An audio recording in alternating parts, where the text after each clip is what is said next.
Hello, everyone. Thank you all so much for joining, learning from the Life Learning Academy, how a California public charter high school is supporting students experiencing homelessness. We're going to just take a few minutes for folks to be coming in, but just know that we are so excited to have you here today and to hear from the Life Learning Academy. But again, we'll just take a few seconds, maybe a minute, just for folks to roll in, get connected to audio and all that stuff.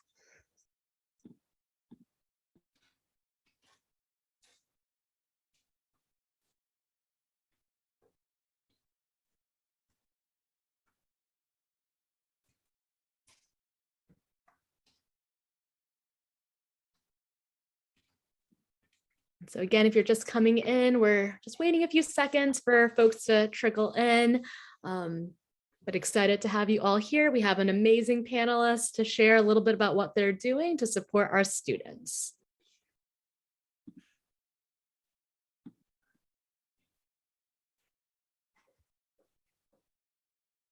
All right, so just a little bit of housekeeping. This webinar is going to last about 30 minutes. We have plenty of time for questions at the end, but also if you have questions throughout the webinar, feel free to ask it in the Q&A. Our participants here coming in, everyone is muted. So again, all your questions, please field them through the Q&A portion. You might notice that the chat is disabled. So again, questions in the Q&A part. This session is being recorded, so if you have to pop out because you have another meeting or anything, totally fine. We are recording this and you will get a copy of this recording as well as the PowerPoint sent to you in the next few days. And so my name is Jillian Sitar. I'm the Senior Higher Education Program Manager at Schoolhouse Connection.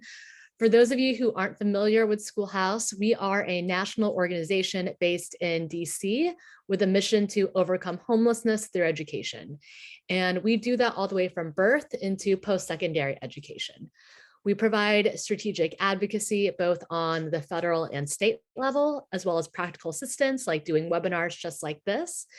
If you want to learn a little bit more about us, we have our website, our Facebook group, and our newsletter where you can learn and get all this information straight to your mailbox.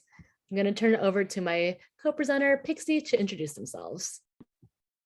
Hey everyone, I am Pixie Popwell. I use they, them pronouns, and I am the project director of the California Homeless Youth Project. Our project is a research and policy initiative out of the California Research Bureau, which is nested in the California State Library. And our project is just committed to bringing youth and young adults who experience homelessness to the policy table and to be able to form policymakers and stakeholders about the needs of youth and young adults experiencing homelessness in our state. We do that through research and publications. We engage youth with lived expertise on advisory boards, as well as through surveys and focus groups, and make sure that they're compensated for their expertise. We also have currently been working on an integrated dashboard that hosts intersections of youth homelessness, and so that it's an easy way to see kind of what does the picture of homelessness look like across California. And one of the things we are also committed to is being able to make data and information digestible. And so we do that through storytelling.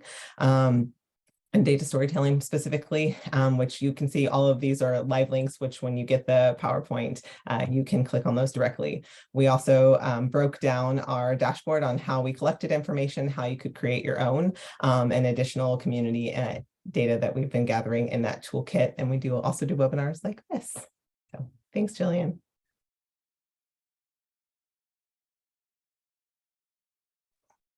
All right, so just to get us started, and Pixie, if I am forgetting anything, feel free to jump in on this slide. We just wanted to kind of level set and explain, what a community school is. So it is a whole child school improvement strategy where the district and the school are working very closely with the community. So teachers, students, families, and partners, different stakeholders within the community as well.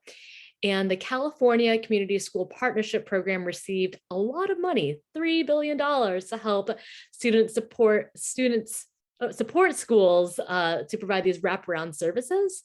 And there are various different funding opportunities within the CCSPP. There are planning grants, implementation grants, extension grants, and these different grantees are provided with various practical assistance and technical assistance. And Pixie and I within Schoolhouse and California Homeless Youth Project want to ensure that within these grantees, within this funding, we are doing a targeted outreach towards students experiencing homelessness. We want to make sure that these students and these youth are being prioritized and being considered with this money that's coming in. And so we just want to make it aware to the community schools within California that if you don't really know where to start or, what to do, we are resources for you all to, again, provide that targeted outreach, support, and assistance with either connecting you with your McKinney-Vento liaison or just learning about identifying best practices. So know that we are here for you. But in reaching out to community schools, we found one amazing, great community school, the Life Learning Academy. And in talking to them, I learned such great things that they're doing and just wanted to share it with everyone else with what they're doing. And so we have two panelists here, Craig and Terry. And before I introduce them, I want to see, Pixie, am I forgetting anything else with the community schools or anything else that you want to add? I think explaining it was like really wonderful. And I think one thing in addition is there are I know some areas or folks that might not be connected to a community school or have received this funding. And it is just a model in which, like, I know that we really believe that could support the whole student, right? Connecting to your community and community organizations is just a good model instead of having to recreate everything in a school system when we know that there isn't all of the time, infrastructure, or room on your head for more hats. So that's all. Thank you for that. And so with that, I will go ahead and turn it over to our two panelists to introduce themselves, Dr. Terry and Craig. And with that, I'll turn it to you all.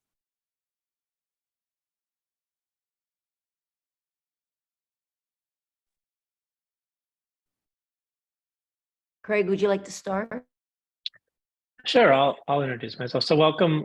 So nice to be here with all of you. I was able to see a list of folks who signed up, and I think you hopefully will find this useful in your roles, providing direct service and supporting students experiencing homelessness in your community. So my name is Craig Miller. I'm one of the co-founders of Life Learning Academy Charter High School, along with Dr. Terry Delane. And Terry and I have co-led the organization for the last 25 years.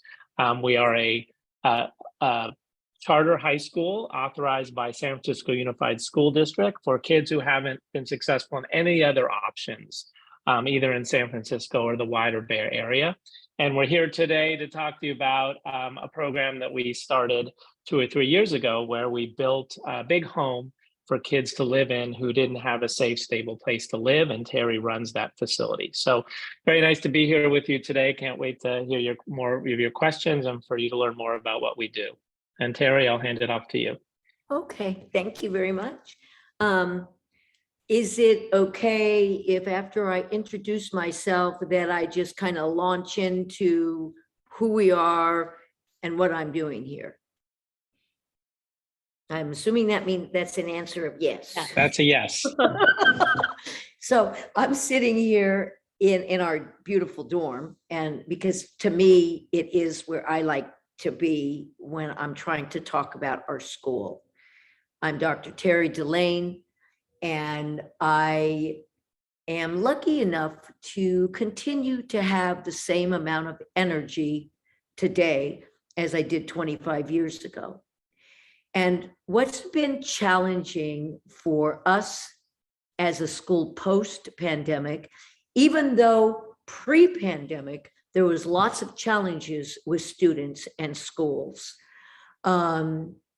Post-pandemic, the hardship of social isolation, doing online, the shock of going right back full on into school again directly after pandemic has created many issues. I will frame all of this by saying I am somebody that listens to only a few people, and that is the students. And that's how I end up saying, we need to do this, we need to do that, based on what they need, not what everybody around us tells us they need.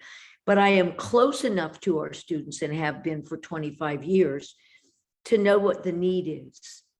And particularly sitting in this beautiful dorm with our great holiday decorations, that I will frame by saying, I was just meeting with a senior guy at an Oakland community-based agency. And when he walked into our garden and he saw all of our decorations, and he walked into this beautiful dorm and said, wow, I mean, you don't expect this. And what I say in return is, this is what warmth looks like. This is what family looks like. This is what community of love looks like. And it basically came because of my girl, Shakria Charles, a few years back, which is how we got our dorm. A few years back, she and several of her siblings were at the school, were attending the school. She was only 14, and her mom was dead. Her dad was in prison for life. And she had this wonderful grandmother that took all 7 siblings in.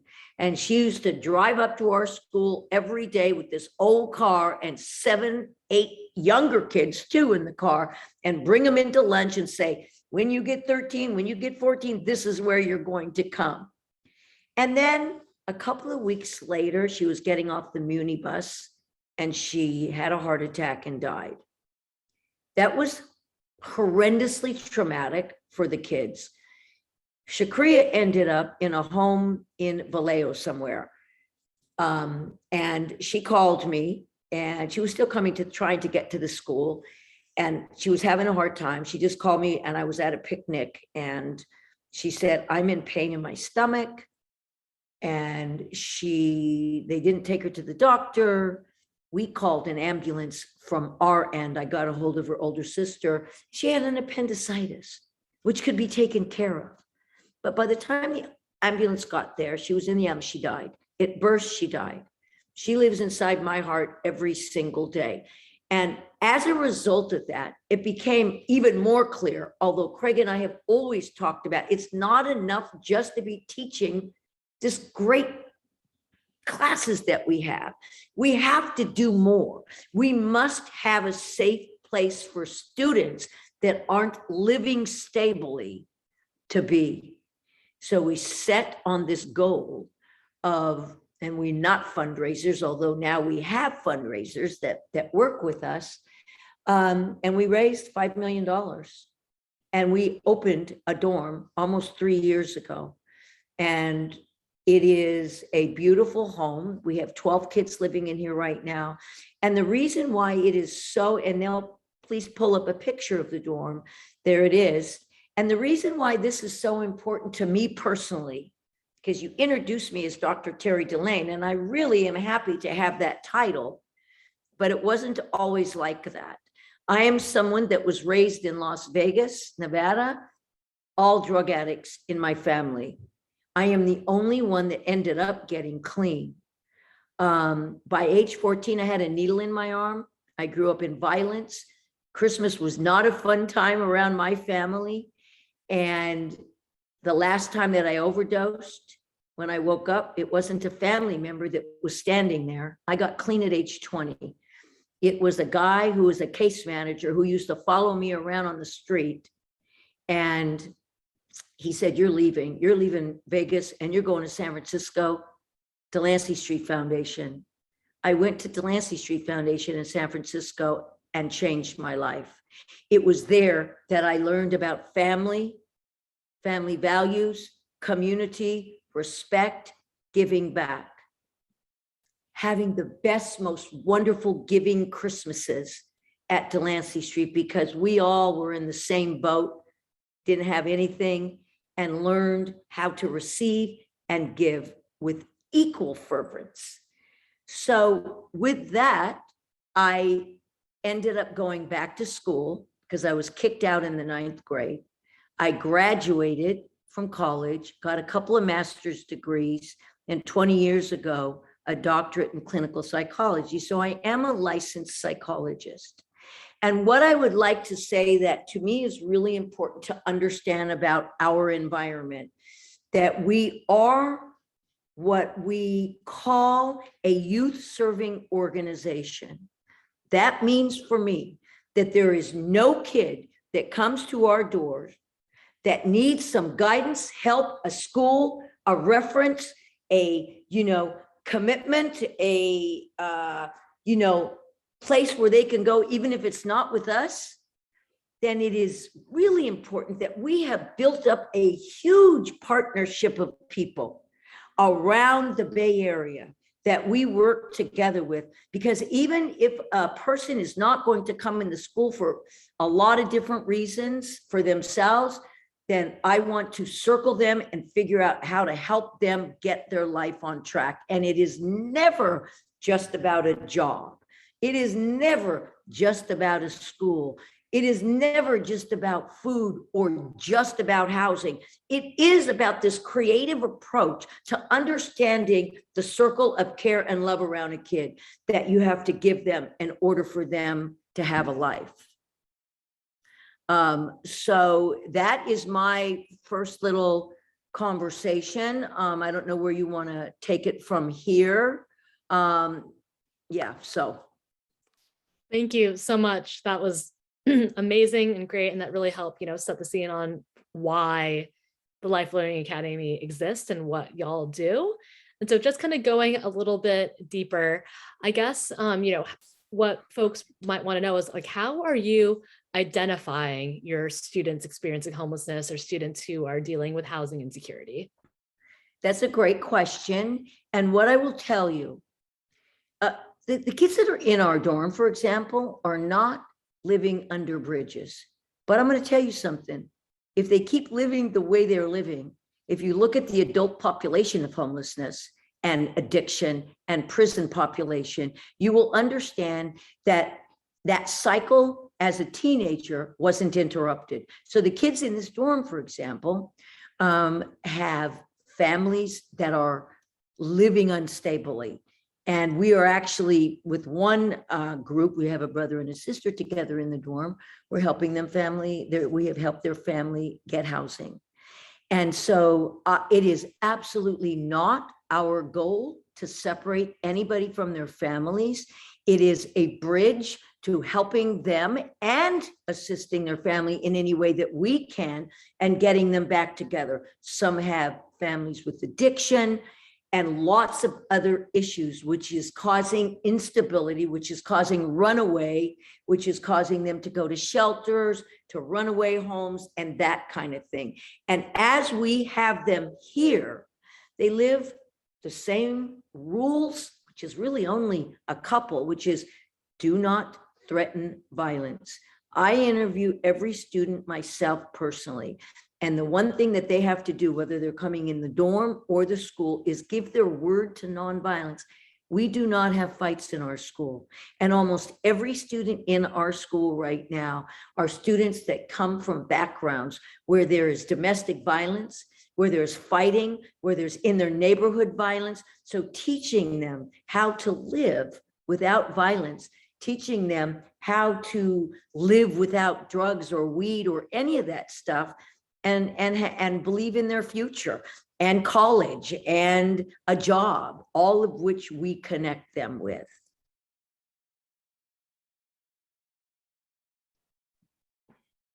It's great. And so I'm also like the dorm. That is something that is extremely unique that I don't think many schools, can say that they have a dorm for their students that they're identifying.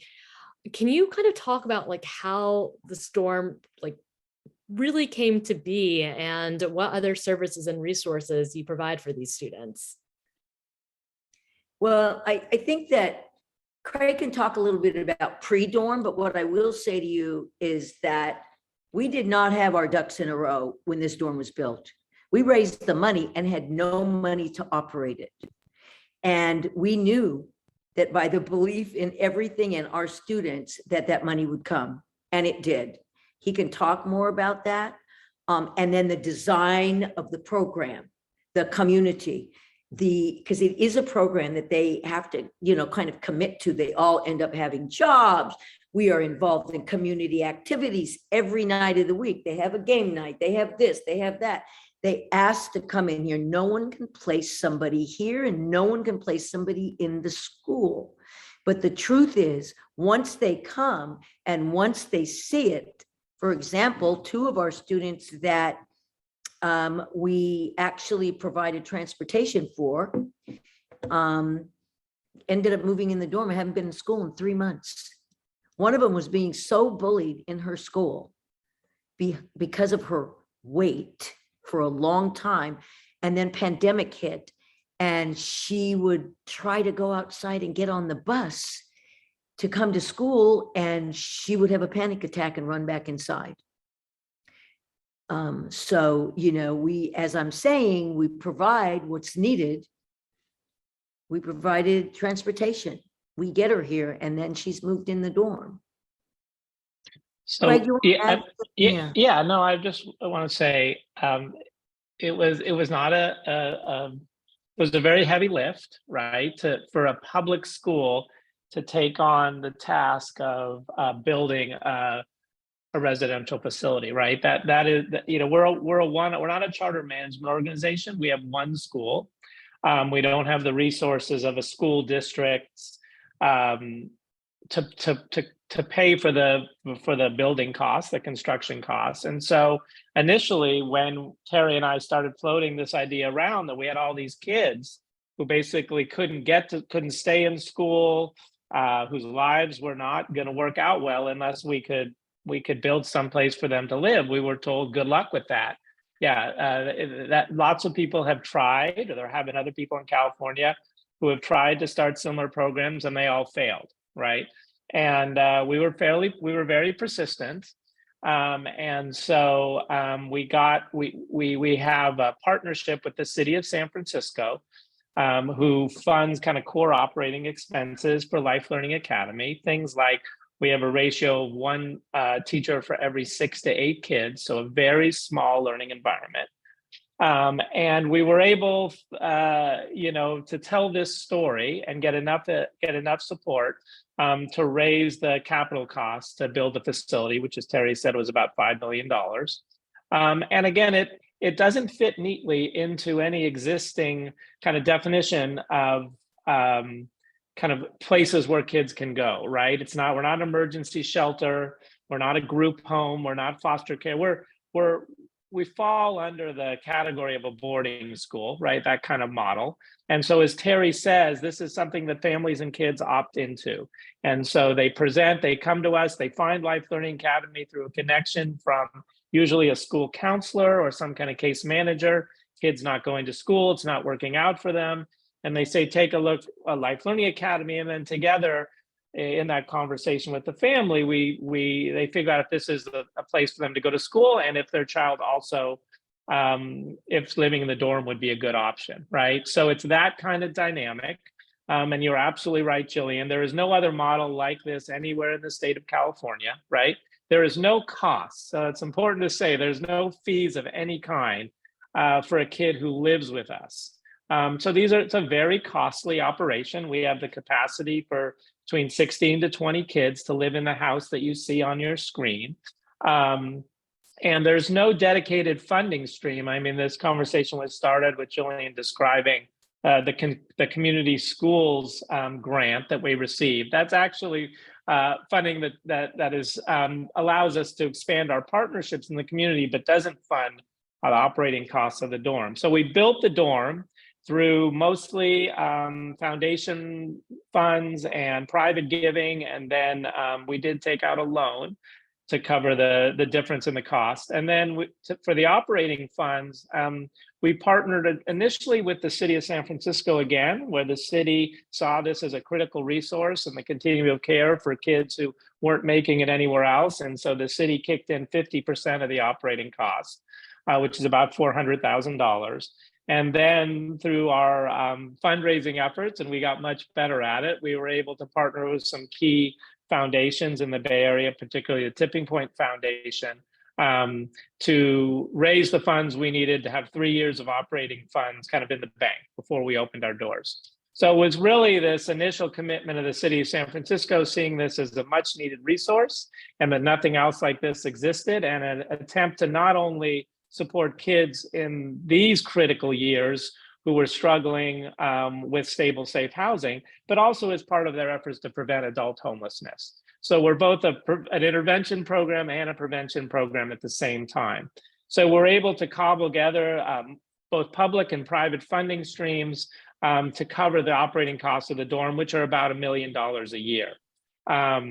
So that's kind of the story of where the revenue comes. There is no dedicated education funding stream to pay for housing attached to a public school. And one of our goals is to kind of advocate that that in most communities we're wrestling with this issue, that a program like Life Learning Academy, there's a need for it, and it can be financed almost entirely with public funding.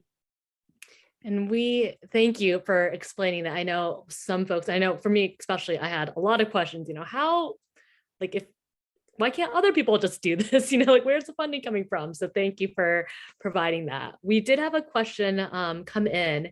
So someone wants to know if we can share a little bit about the best practices for how to monitor or evaluate the work with this population in school settings. So how can we best measure, the impact and the areas for growth with working with these students? Terry, do you want me to start? So we invest heavily in evaluation and continuous learning, and it's really important. It can be very costly. So again, it's something that requires an investment, probably from philanthropy.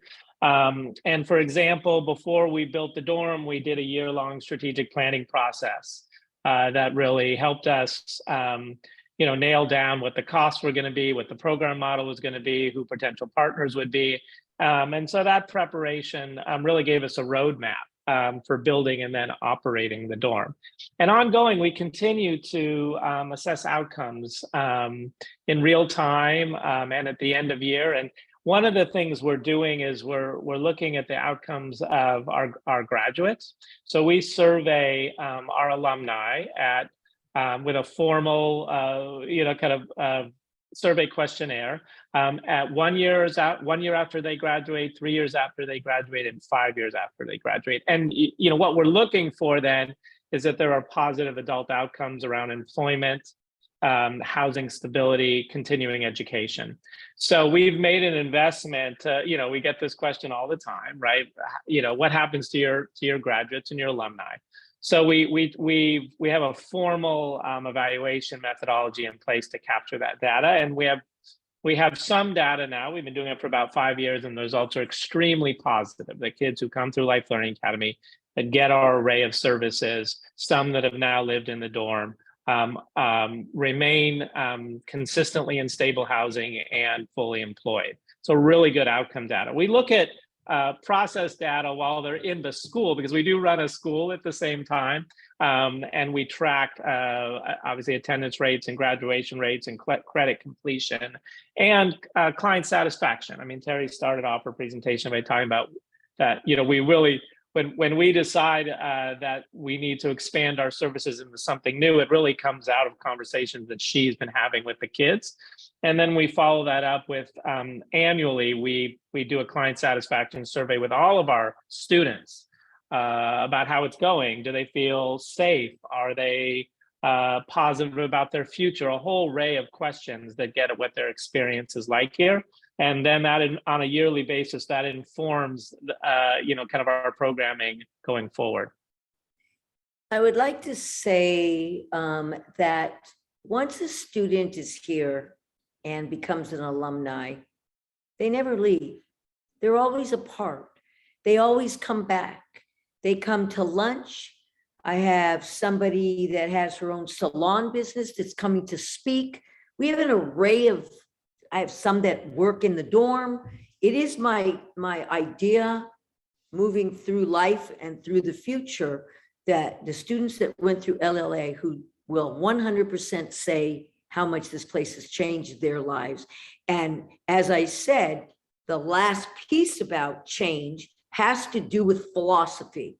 Having a life philosophy, learning how to use the tools that we give you, not just all the working tools and college tools and all of that, but actually principles to live by. We have 3 things that are our guiding principles. One is each one teach one, where they all give back to each other. 2 is giving back. And 3, which has been really important for so many of our students to learn to stop, think, and decide before you make any kind of a decision. We had a 25-year high school reunion, first time we've had a high school reunion. And so many students from 15, 20 years ago came. And they said over and over again to me on this day that they still use those things when they're dealing with their spouses, when they're dealing with their bosses, when they're dealing with all. So it's really important to know that it isn't just sitting around giving stuff to people. It's very important that they give it back and that they walk away knowing in their guts and in their hearts that they have a way to live their life and a guidance system. And I think that, I know we are out of time, but like, what a great way to close out Yes. webinar and everything. So I know we have a few more slides here to share. So we have the students here, I'm assuming, and then also contact information as well. Is there anything that you want to share about the impact report? I would just say this was a quick 30 minutes. If anyone is interested in learning more, digging down on the programmatic level or our history or how the dorm operates, please reach out to us at the information provided on the screen. And if you're interested in learning more about, someone asked about outcome measures, we're happy to send you our impact report, which has all that data for information for you to look at. Perfect. Well, thank you both again for sharing what you're doing at the Life Learning Academy, what you're doing to support your students at the Life Learning Academy. It's just a really great best practice that I hope can be replicated throughout the state, if not throughout the country. So just want to thank you again for all the work that you're doing. We have resources and contact information here. I know we went a little bit over, but again, thank you all so much for tuning in and for sharing what y'all are doing. Happy holidays to all of you. You as well. Thank you for signing up and for having us. Of course.